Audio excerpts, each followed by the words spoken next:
Bismillahirrahmanirrahim. Assalamualaikum warahmatullahi wabarakatuh. Innal hamdalillah nahmaduhu wa nasta'inuhu wa nastaghfiruhu wa nastahdihi wa na'udzu billahi min shururi anfusina wa sayyiati a'malina. May yahdihillahu fala mudilla lahu wa may yudlilhu falan tajida lahu waliyyan murshida. Asyhadu an la ilaha illallah wa asyhadu anna Muhammadan abduhu wa rasuluhu la nabiyya wa la rasula ba'dahu. Rabbi shrah li sadri wa yassir li amri wahlul 'uqdatam min lisani yafqahu qawli. Allahumma la sahla illa ma ja'altahu sahla wa anta taj'alul hazna idza syi'ta sahla.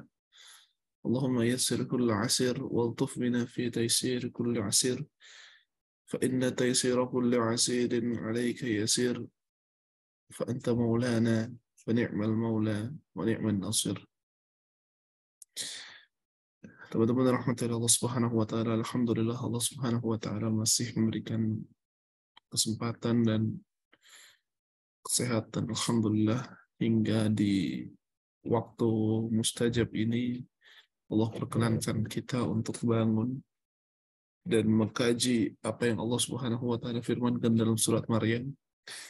Dan alhamdulillah kita sudah sampai di ayat yang ke-27.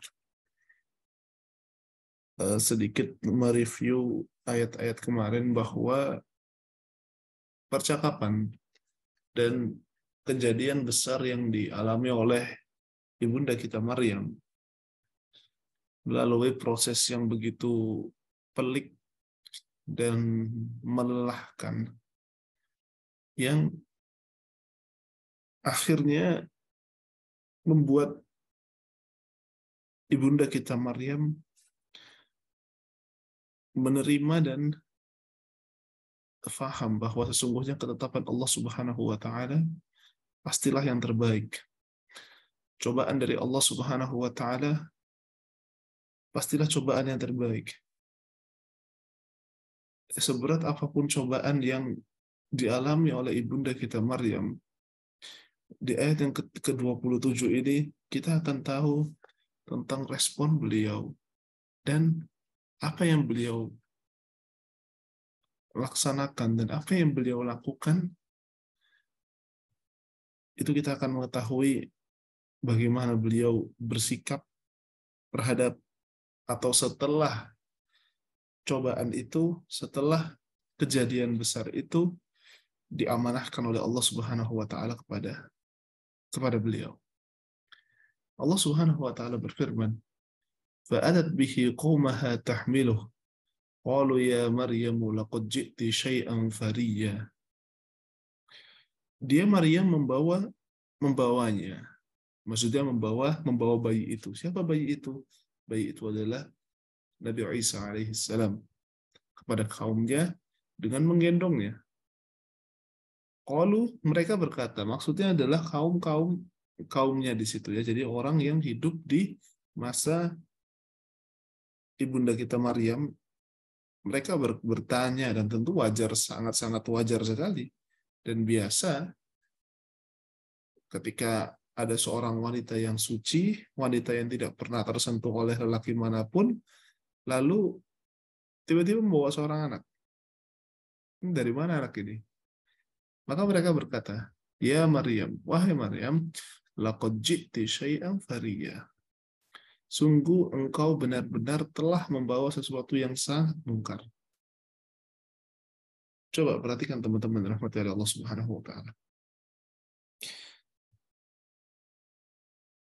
Kita melihat bagaimana respon dari orang-orang yang langsung menjudge Maryam tanpa mempertanyakan terlebih dahulu. Allah Subhanahu wa taala langsung memberikan keterangan tentang bagaimana respon dari orang-orang yang melihat, orang-orang yang memandang apa yang terjadi pada Maryam. Di ayat sebelumnya kita sudah tahu bahwa Allah Subhanahu wa taala memerintahkan kepada Maryam untuk puasa berbicara, untuk tidak berbicara terlebih dahulu kepada manusia. Dan sebagaimana kita sama-sama pernah kita pelajari di kemarin, bahwa pesan mengapa Allah Subhanahu wa taala memerintahkan kepada Maryam agar dia diam, agar dia tidak berbicara kepada orang. Karena tadi, karena nanti akan ada orang-orang yang pada dasarnya bukan menginginkan kebaikan. Dia tidak ingin tabayun lah.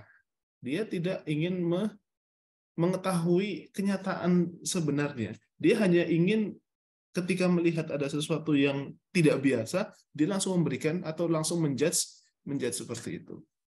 Nah, di sini Allah Subhanahu wa taala menyindir para kaum kagetan tadi.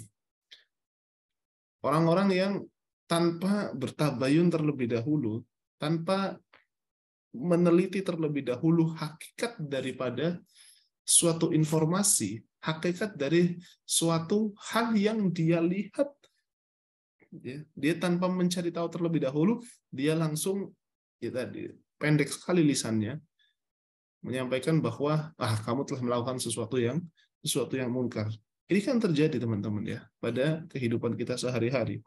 Bagaimana pada saat kita misalkan pada saat kita misalkan kita mungkin orang yang tadi mungkin tidak biasa dengan kehidupan dunia lah. Dalam arti misalkan kita rajin banget ngaji gitu kan. Kita rajin banget ngaji. Terus tiba-tiba kita liburan misalkan ke luar negeri, misalkan gitu.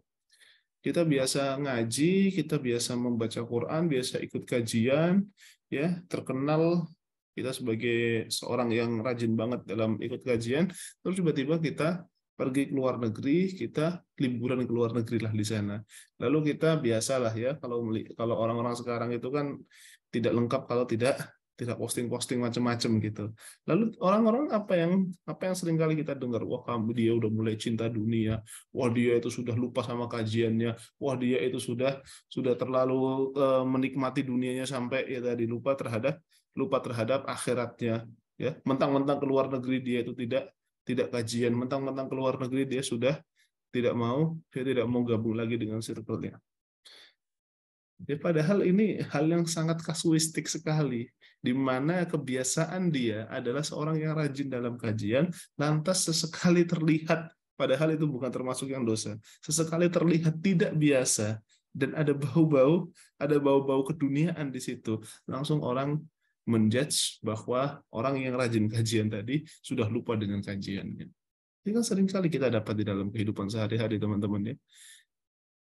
Kita tampak akan hal yang tidak biasa dalam diri kita, meskipun itu bukan kemungkaran, lantas pikiran orang langsung suudzon di sana. Nah, untuk itulah makanya harus hati-hati. Di sini Allah Subhanahu wa taala menyindir orang-orang yang seperti itu, orang-orang yang langsung suudzon, yang langsung memberikan atau menjudge orang lain. Makanya harus betul-betul hati-hati di sana. Baik, yang kedua, apa pesan yang Allah Subhanahu wa taala ingin berikan di ayat ini? Coba kita perhatikan dalam kalimat fa'atat bihi qaumaha tahmiluh. Dia Maryam membawa bayi itu kepada kaumnya dengan menggendongnya. Seakan Maryam menjadi pribadi yang sangat pede saat beliau mengalami begitu beratnya membawa beban dan membawa suatu amanah yang begitu besar, sehingga nanti akan sangat rentan sekali untuk dicemooh oleh orang lain, sangat rentan sekali untuk difitnah. Maka setelah proses beratnya menerima hal tersebut, Maryam tanpa kesulitan atau tanpa malu sekalipun menggendong anak itu di hadapan kaumnya. Apa pelajaran penting yang Allah ingin sampaikan di ayat ini? Bahwa jika kita sudah menerima dan mengetahui akan adanya kebenaran, teman-teman, maka kita tidak perlu insecure gitu.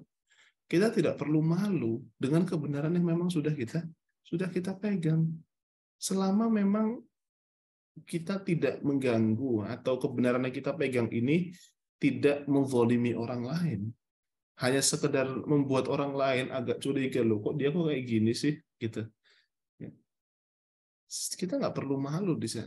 Sampaikan saja dan bawa tunjukkan pada orang lain bahwa kita ini adalah pribadi yang benar. Kita adalah pribadi yang Allah Subhanahu wa taala inginkan di situ. Orang-orang yang berhijrah ini, hijrah itu bukan aib. Seakan-akan orang kok kayak menjauhi yang namanya hijrah, seakan-akan hijrah itu adalah aib. Menjadi terasing di kantornya, menjadi terasing di lingkungannya, menjadi yang terasing di wilayahnya karena kedekatan dia pada Allah Subhanahu wa taala. Bukankah itu yang semua dirasakan oleh para nabi? Nabi Muhammad SAW terasing di kaumnya karena apa? Karena membawa risalah Allah Subhanahu wa taala. Nabi Ibrahim alaihi salam, bukankah dia merasa terasing karena apa? Karena beliau membawa amanah dari Allah Subhanahu wa taala tadi. Begitu pula juga dengan kita, teman-teman. Saat kita terasing, tapi kalau kita tahu bahwa ini adalah kebenaran yang aku pegang, maka tidak perlu takut di sana. Maka yang harus dia laksanakan adalah bagaimana saya bisa menjadi lebih baik setelah saya hijrah. Kalau toh misalkan sebelum saya hijrah saya sudah baik, tapi setelah saya hijrah saya harus lebih baik dari sebelumnya. Kalau toh sebelum hijrah saya sudah lembut berbicara pada orang lain, maka setelah hijrah kita harus lebih baik di sana. Itu adalah sebuah metode untuk menyampaikan bahwa sesungguhnya yang kita bawa itu bukanlah hal-hal yang buruk. Tapi yang jelas itu adalah PD. Karena apa? Karena memang pasti ada resiko dalam setiap keputusan kita. Kita mungkin seringkali mengeluhkan setiap resiko yang kita ambil. Tapi jangan khawatir, teman-teman. Kalau sandaran yang kita sedang sandari ini adalah sebuah kebenaran, sandaran yang sedang kita sandari ini adalah sandaran yang kuat, pada dasarnya itu tidak akan mudah untuk diruntuhkan. Sandaran tersebut tidak mudah untuk diruntuhkan. Kita mungkin akan merasa hancur kalau misalkan kita ya tadi bergeser sedikit, atau ya tadi mulai panik lah, akibatnya sudah tidak ideal lagi. Baik, ini adalah sebuah pelajaran bahwa membawa sebuah kebenaran itu tidak perlu malu di sana. Lalu ucapan atau cemoohan lah ya. Orang ya kaumnya, maksudnya adalah orang yang hidup di sekitar Maryam, itu tidak cukup sampai situ. Di ayat yang ke-8 Allah Subhanahu wa taala melanjutkan, ya ukhta Haruna ma kana abuki ra'a sau'in wa ma kanat ummuki baghiyah. Wahai saudara perempuan Harun, maksudnya itu adalah Maryam. Ayahmu bukan seorang yang berperangai buruk dan ibumu bukan seorang perempuan pezina. Baik. Ini ayat 28 ini menjadi sasaran bagi para orientalis untuk mengkritik Al-Quran. Karena status Harun, dia adalah saudara Nabi Musa. Sedangkan jarak antara Maryam dengan Nabi Musa dan dengan Harun itu ratusan tahun, jauh sekali. Lalu bagaimana Allah Subhanahu wa taala menisbahkan Maryam sebagai saudari dari Harun?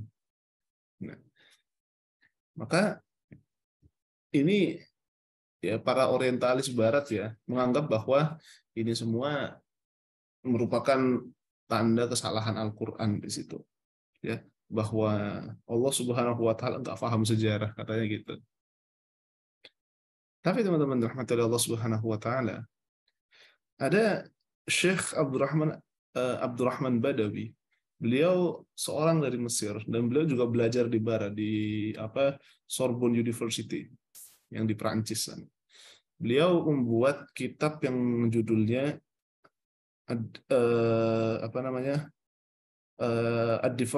Difa'ul Quran Diddil Muqtadihi, yaitu bahasa Inggrisnya itu Defense du Quran Ses Criticus. Jadi kritik terhadap orang-orang yang mengkritik Al-Quran. Ya, jadi ada kritikan terhadap Al-Quran, beliau mengkritik kritikan tersebut. Salah satunya adalah tentang ayat ini. Karena beberapa orientalis seperti John Damascene, dia bilang bahwa tadi Al-Quran salah, terkhusus dengan ayat ini. Tapi beliau memberikan jawaban yang menarik di sana. Bahwa sesungguhnya orang-orang yang hidup di masa Maryam atau orang-orang yang hidup pada masa Nabi Isa, itu orang-orang tadi itu seringkali menamakan dirinya itu dengan nama-nama nabi-nabi Allah. Sehingga yang namanya Musa itu nggak satu, termasuk juga yang namanya Harun. Nah, maka salah satu dari saudaranya Maryam itu bernama Harun di sana. Ya, yang bernama Harun di situ. Jadi memang Harun yang dimaksud di dalam ayat ini itu bukan Harun yang Harun yang sebagai sahabat Nabi Musa, bukan itu. Tapi memang Maryam dia memiliki saudara yang bernama Harun gitu. Itu adalah pendapat pertama. Pendapat yang kedua, sekalipun pendapat kedua ini menjadi pendapat yang banyak ditolak oleh para ulama-ulama ahli sejarah Islam di situ seperti Imam Qobari dan lain sebagainya. Bahwa menyematkan nama Harun kepada Maryam untuk lebih menguatkan kembali atau lebih menjadikan Maryam itu makin mulia saat Harun itu sebagai seorang nabi dan sangatlah mulia, terlebih dia adalah saudara daripada Musa, maka seorang pasti saudaranya, pasti saudara atau saudarinya itu menjadi sesuatu yang mulia juga atau menjadi seseorang yang mulia juga. Nah, maka penisbatan Harun kepada Maryam, maksudnya penisbatan Harun sebagai saudara dari Maryam ini untuk mengangkat atau sebagai kiasan, bukan sebagai kalimat hakikatnya, bukan seperti itu. Tapi ini pendapat ditentang oleh banyak ulama. Namun pendapat yang paling mendekati akan kebenaran itu adalah bahwa memang Maryam memiliki saudara yang bernama Harun di situ. Ya, dan itu sudah menjadi nama yang sangat populer, menjadi nama yang sangat populer di masa itu karena di masa itu orang-orang memang menamakan dirinya itu sebagai dengan nama-nama nabi. Bagaimana juga sekarang? Sekarang kan kita dapati ya orang yang namanya Musa, ya orang yang namanya Muhammad, bahkan yang namanya Muhammad tuh banyak banget, Muhammad Rizki, Muhammad Adam, Muhammad itu Muhammad, semuanya Muhammad di sana. Jadi ala kulli hal bahwa ini bukan sesuatu yang bermasalah pada prinsipnya. Baik. Ya ukhta Harun ma kana abuki imra'a sau'i wa ma kanat ummuki baghiyah. Wahai saudara perempuan, ayahmu bukan seorang yang berperangai buruk dan ibumu bukan seorang perempuan pezina. Tanda bahwa memang untuk melihat kualitas seseorang atau melihat kebaikan seseorang atau mengetahui sifat daripada seseorang itu harus kita lihat terlebih dahulu orang tuanya. Karena pasti sifat-sifat itu akan turun kepada anaknya. Jika orang tuanya adalah orang tua yang baik, ayahnya adalah seorang yang soleh, ibunya adalah seorang yang soleha, insya Allah anaknya soleh dan soleha. Tapi kalau misalkan ayahnya mungkin jauh dari Allah, ya ibunya juga jauh dari Allah, maka tadi sifat-sifat yang negatif yang dimiliki oleh ayah atau ibunya sedikit banyak akan berpengaruh kepada anak. Dan itu menjadi suatu fitrah ya teman-teman, bahwa orang akan menilai orang lain itu berdasarkan orang tuanya. Kalau toh misalkan orang tuanya itu adalah orang yang soleh dan soleha, ya anaknya akan dianggap sebagai anak yang soleh dan soleha. Tapi kalau toh orang tuanya itu kurang begitu baik, maka anaknya pun juga ada ya sedikit banyak akan seperti itu. Sekalipun kita dapati memang terutama di perkotaan ini, ya nggak hanya perkotaan lah, di pedesaan pun juga sama. Anaknya baik banget tapi orang tuanya bermasalah, atau sebaliknya orang tuanya baik banget anaknya bermasalah. Memang yang dibahas di dalam Al-Qur'an itu adalah tentang pertama hukum idealnya, maksudnya hukum secara umumnya. Memang secara umum ketika orang tuanya baik, anaknya pun juga baik di situ. Ya, tapi kalau orang tuanya nggak baik, anaknya pun juga nanti akan ikut nggak baik. Secara umum memang seperti itu. Ya, dan orang pasti akan menjudge dengan sudut pandang itu. Ya, seorang itu akan menjudge dengan sudut pandang itu. Makanya Al-Quran menggunakan narasi idealnya yang biasa terjadi seperti itu. Sekalipun dalam kenyataan itu memang fleksibel di sana. Dalam kenyataan memang tidak semuanya seperti itu. Misalkan kita lihat seperti ya orang tua dari Nabi Nabi Ibrahim di sana yang ingkar pada Allah Subhanahu wa taala, tapi justru anaknya taat banget sama Allah Subhanahu wa taala. Emang bermacam-macam. Ada posisi yang ideal dan ada memang posisi yang tidak ideal, dan Al-Qur'an menarasikan sesuai dengan konteks pembahasan pada saat itu. Lalu Allah Subhanahu wa taala melanjutkan fa asyarat ilaihi qalu kaifa nukallimu man kana fil mahdi sobiyya. Dia Maryam menunjuk kepada bayinya, yaitu menunjuk kepada Isa. Maksudnya apa? Mereka orang-orang yang hidup di masa Maryam itu mempertanyakan, Maryam, bagaimana mungkin kau melakukan hal ini? Bagaimana mungkin engkau bisa memiliki anak? Engkau tidak pernah disentuh sama sekali dengan lelaki, tapi kau bisa memiliki anak. Maka ingat di ayat-ayat sebelumnya teman-teman ya, bahwa Allah memerintahkan kepada Maryam untuk puasa bicara, gak banyak bicara. Maka apa yang dilakukan Maryam? Fa'asyarat ilaihi. Dia tidak berbicara, tapi mengisyaratkan kepada anak tersebut, kepada Nabi Isa. Gunanya apa? Udah nggak perlu saya yang jawab, dia yang dijawab. Mereka heran. Qalu kaifa nukallimu man kana fil mahdi sobiyya. Bagaimana mungkin kami akan berbicara dengan anak kecil yang masih dalam ayunan? Yang masih kecil banget lah. Maksudnya ya anak itu masih kecil banget sebetulnya. Bagaimana mungkin kami berbicara kepada anak kecil di situ? Allah, anak kecil buat apa kita dengerin? Biasanya kan kita nggak mau dengerin. Ya itulah, begitulah juga dengan orang dewasa ya. Orang dewasa pasti enggan untuk membicarakan hal-hal yang sangat penting sekali terhadap anak kecil. Wajar keheranan tersebut.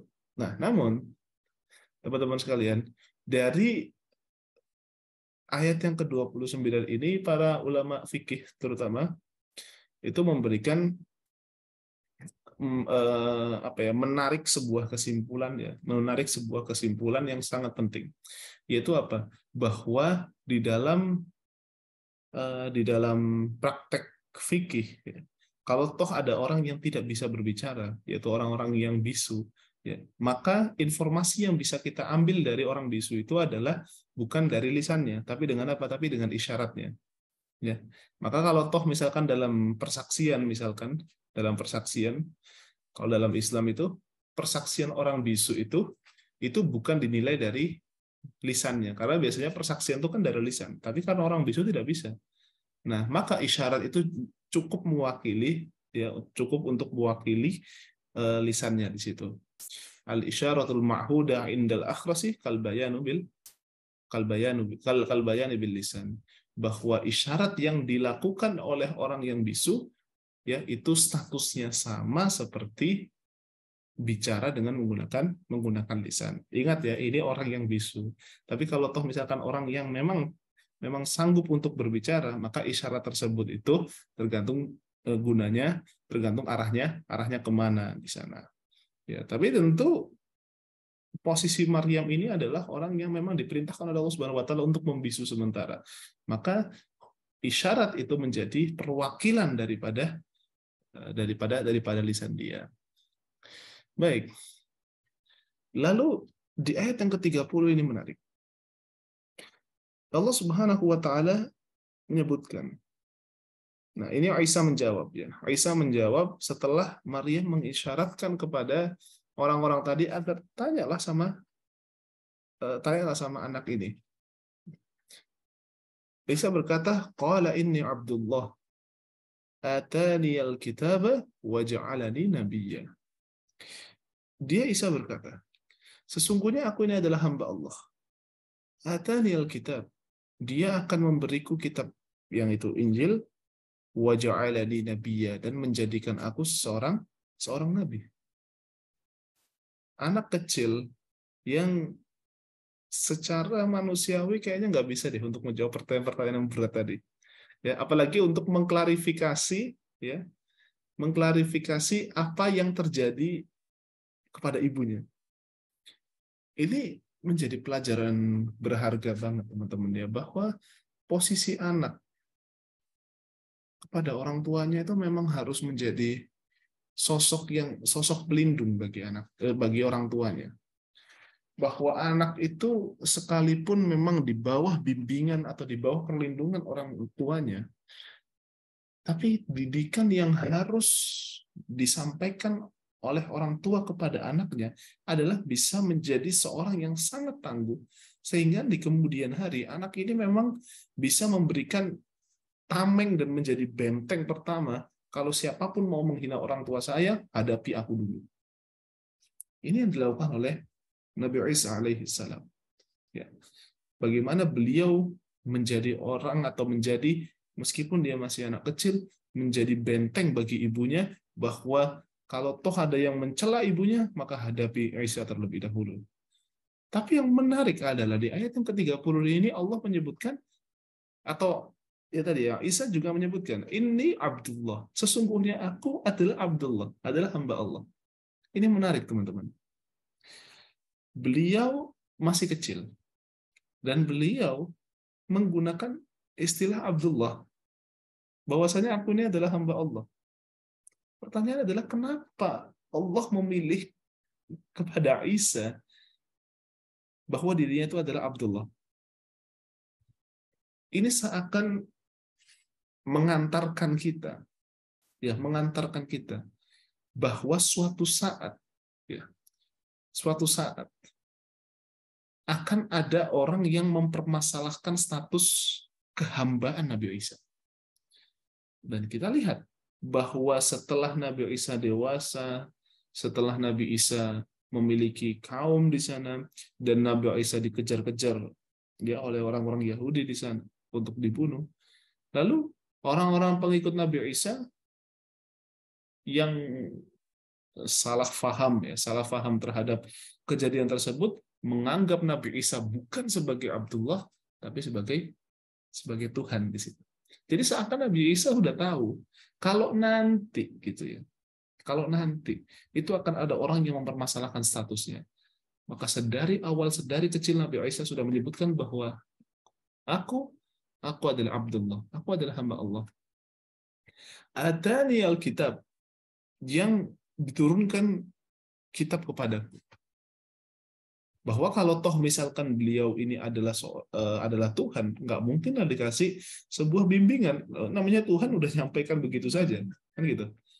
Wa ja'alani nabiyya, dan Allah akan menjadikan aku seorang nabi. Ini semakin memperkuat lagi bahwa memang akan ada yang mempermasalahkan tentang status beliau sebagai seorang Abdullah atau sebagai seorang hamba Allah dan sebagai seorang nabi. Jadi afwan, ini udah jam 4 Ustazah Aisyah. Ini mau dilanjut apa nunggu apa atau gimana Ustazah? Sebenarnya Mungkin bisa nggak apa-apa kalau selesaikan dilepas. 2 ayat lagi ya Ustadz. 2 ayat lagi ya. Ya, sebelum ke penegasan bahwa Isa bukan putra Allah. Silakan. Baik. Lalu Allah Subhanahu wa taala menyebutkan wa ja'alani mubarakan aina ma kuntu wa awsani bis salati waz zakati ma dumtu hayya. Dia menjadikan aku seorang yang diberkahi di mana saja aku berada. Wa awsani bis salati waz zakati ma dumtu hayya. Dan memerintahkan kepadaku untuk melaksanakan salat serta menunaikan zakat sepanjang hayat. Bahwa ini yang harus dilakukan oleh banyak hamba ya. Termasuk kita. Kita harus husnudzon pada Allah Subhanahu wa taala bahwa Allah memberikan kehidupan kita hingga hari ini. Kita harus husnudzon pada Allah Subhanahu wa taala bahwa kehidupan ini, Allah memberikan kehidupan ini bukan untuk mengadab kita. Tapi Allah memberikan kehidupan pada kita agar kita memanfaatkan kehidupan kita agar makin dekat pada Allah Subhanahu wa taala, dan Allah memberikan petunjuk-petunjuk agar kita makin dekat pada Allah. Sehingga pada prinsipnya kehidupan ini sebenarnya berkah gitu.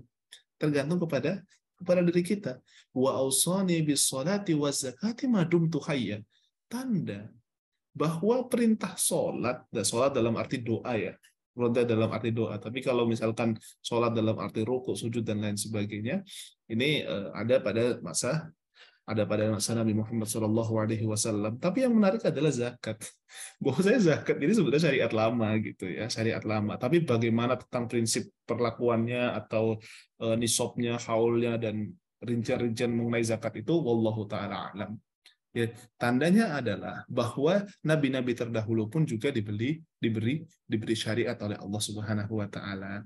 Namun syariat-syariat yang disampaikan atau syariat-syariat yang diberikan oleh Allah kepada para nabi tadi adalah terbatas untuk kaum-kaumnya, dan khusus untuk Nabi Muhammad SAW syariatnya itu untuk umat hingga akhir zaman. Ya, makanya kenapa dalam ilmu usul fikih itu ada yang disebut sebagai syar'uman qoblana, yaitu syariat sebelum kami. Maksudnya syariat sebelum Nabi Muhammad SAW. Perdebatannya adalah apakah syariat sebelum syariat Nabi Muhammad SAW itu bisa dijadikan sebagai syariat kita juga atau bukan termasuk syariat kita juga. Nah, itu tergantung nanti teman-teman ya. Kalau misalkan kalau ternyata dinafikan di dalam di dalam Al-Quran, maksudnya Rasul pun juga menegaskan bahwa ini bukan termasuk syariat kita, ya berarti itu bukan termasuk syariat kita. Tapi kalau misalkan syariat terdahulu dijelaskan oleh Rasulullah bahwa ini termasuk dari syariat kita, maka itu juga termasuk dari syariat kita. Contohnya apa? Contohnya seperti puasa Daud. Puasa Daud itu kan puasa yang dilakukan oleh Nabi Daud, gitu kan? Nah, itu hingga sampai sekarang ini pun juga kita bisa laksanakan. Nah, perdebatannya adalah kalau toh misalkan ada syariat yang disebutkan oleh Allah, tapi Allah nggak menegaskan ini termasuk syariat kita, Rasulullah juga nggak menegaskan, dan juga tidak menafikan di situ. Nah, itu ada perdebatan para ulama. Nantilah kita kalau punya kesempatan belajar sampai tingkat advance, baru kita coba gali itu mengenai syar'uman qoblana. Wa barram biwalidati wa lam yaj'alni jabbarun syaqiyya, dan berbakti kepada ibuku serta dia tidak menjadikanku orang yang sombong lagi celaka. Baik. Ini adalah sebuah adab seorang anak kepada orang tuanya, bahwa kewajiban pertama yang harus betul-betul dipupuk oleh seorang anak tadi kepada orang tuanya adalah birrul walidain. Ya, birrul walidain. Seorang orang tua harus memberikan pelayanan yang sangat terbaik dan pendidikan yang terbaik kepada anaknya, agar anaknya bisa memiliki perasaan bahwa ibuku telah berhasil mendidik aku, bahwa ibuku adalah orang yang sangat terbaik ya di muka bumi ini, sehingga sudah menjadi kewajiban aku untuk berbakti kepadanya. Walam yaj'alni jabbarun syaqiyya, serta dia tidak menjadikan orang yang sombong lagi celaka. Jabbar itu artinya orang yang sangat keras, orang yang sombong ya. Syaqiyya itu maksudnya adalah orang-orang yang punya penyakit dalam hatinya dan celaka. Jadi tanda bahwa ya rentan sekali ketika seorang, biasanya kan gitu kan ya, ada anak-anak yang karena orang tuanya misalkan kaya raya atau orang tuanya itu memiliki privilege lah dibanding dengan orang tua yang lain, akhirnya anaknya ini merasa sombong gitu kan, dia wah bapak saya itu, nah gitu kan, emang bapak kamu gimana gitu kan, emang ibu kamu itu gimana, ibu kamu kan biasa aja. Biasanya kan ada ya anak-anak yang seperti itu, apalagi kalau di masa-masa SD, di masa-masa TK gitu, apa yang dominan lah, dia selalu sebagai anak yang sangat manja, dia menyombongkan tentang status dirinya, maka Allah Subhanahu wa taala menginginkan agar anak-anak kita tidak seperti itu, teman-teman. Ya. Baik, kita sampai di ayat yang ke-33 ya, nanti di ayat ke-34 kita bahas di besok hari. Wassalamu alayya yauma wulidtu wa yauma amutu wa yauma ub'atsu hayya. Dan kesejahteraan semoga dilimpahkan kepadaku pada hari kelahiranku, wa yauma amutu, hari wafatku, wa yauma ub'atsu hayya, dan hari aku dibangkitkan hidup kembali. Ini kalau teman-teman mengikuti kajian saya tadi malam di Imanpad ya, The Harmony of Surat Maryam, ini saya singgung ayat ini ya, mengenai beberapa anggapan orang yang menggunakan ayat ini untuk melegalkan atau menghalalkan mengucapkan selamat Natal. Ya, buktinya Nabi Isa aja mengatakan wassalamu alayya yauma wulidtu, kesejahteraan semoga dilimpahkan kepadaku dan pada hari kelahiranku. Nabi Isa aja merayakan hari kelahirannya kok. Berarti mengucapkan selamat Natal nggak apa-apa dong. Nah, itu kan nggak nyambung gitu. Kenapa kok bisa nggak nyambung?